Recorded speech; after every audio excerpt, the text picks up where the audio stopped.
Hello everyone and welcome back to my B&B Everyday YouTube channel. I hope you guys are having a wonderful day. Before we start, please hit the subscribe button and give this video a thumbs up. At Forrester, Eric declares, "This whole thing is unthinkable. How does Carter suppose he can get down with this?"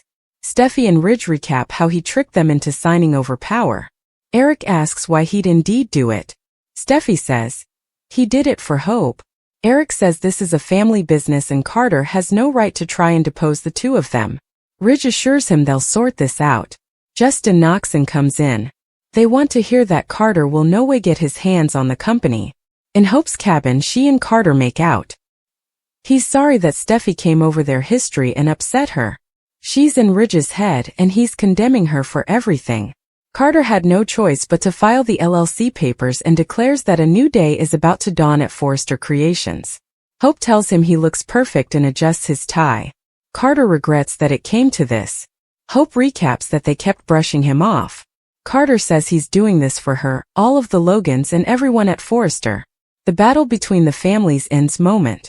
In Bill's office, he cuts a phone call suddenly when he gets another letter from Luna. He paces around with it. Eventually, he decides to open it and starts reading. It says Luna regrets what she did and blames it on knowledge trauma. She knows that's commodity he can relate to. Luna asks him to please come and visit her. "I miss you. Love, Luna."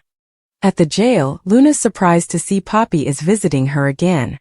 She tells her she was hysterical, she'd no way come back. Poppy wasn't sure she could, but explains, "I'm your mama, Luna. I raised you better than this. All of this just breaks my heart. I can't accept what you did." Luna tells her she doesn't earn any sympathy. Poppy recaps that she took the lives of two men, one of whom was her father, and also set her up for it. She kidnapped Steffi and was going to kill the mama of two youthful children. And for what? Some strange preoccupation with Bill. Luna asks, "Have you seen him? Have you talked to Bill?" Poppy asks why she's asking about Bill. "She brought him up the last time she came too. It's sick what you did. Kissing the man I love while I was behind bars for the crimes you committed. She can't believe this is their life now." Luna says her counsel told her they could file an appeal. She insists she's still her child who needs her. Poppy cries that she feels similar shame occasionally. "Was it me who created this monster?" She did the stylish with what she had and allowed. She was enough for her. Perhaps she didn't have a conventional knowledge or have the perfect mama, but she had a choice. You need to accept your fate because you're no way getting out of then. Ever. Brooke finds Hope in her cabin and hands her Beth's bunny. Hope thanks her. Brooke asks if she's okay. Hope says there's just a lot going on at Forrester. Brooke recaps that Ridge and Steffi are veritably angry. She hopes effects can be worked out. Hope knows it will. Brooke asks if she knows commodity, she doesn't. Hope muses, "Let's just say, after moment, Forrester will no way be the same." In the main office, Justin tells the Forresters that Carter has appointed himself as director. Carter walks in. Steffi and Ridge remind him he's not allowed there, and Eric tells him he has some wimwamps showing his face there. "You're nothing but a snake." Ridge tells Carter that Justin was just about to point out the holes in his little plan. Justin reprises that Carter has appointed himself director of the LLC. Eric hollers that it doesn't matter. Justin says it does. Ridge and Steffi inked the paperwork and saw Carter's name on it. Ridge bellows that he saw his name was on it, but he was their counsel. Eric says, they trusted him. Justin says that was their biggest mistake. He declares there's nothing more he can do. It has been rightly filed and is valid. Eric says the whole thing is a fiddle. Steffi demurs that they inked it under false pretenses. Ridge hollers that it was a trap. Justin says it wasn't in the least bit ethical, but was it legal? Technically, yes. He's sorry to say that this is a clean transfer of power. Eric says, absolutely not. Justin says that according to what they filed, Carter now calls the shots. At the jail, Poppy has gone, but Luna learns she has another caller.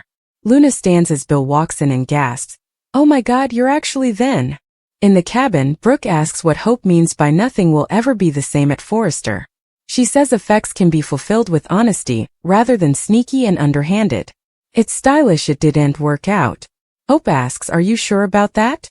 She tells her mama she might have been speaking too soon. Carter is just getting started. He filed the papers. He's over there now addressing the family. Brooke cries, "Oh my God, Hope, what have you done? They're not going to take this sitting down." Hope says they'll have to because they're not in power presently. Carter is in control of the company now. In the main office, Steffi asks Carter how he could do this. Eric declares that he picked them in the reverse.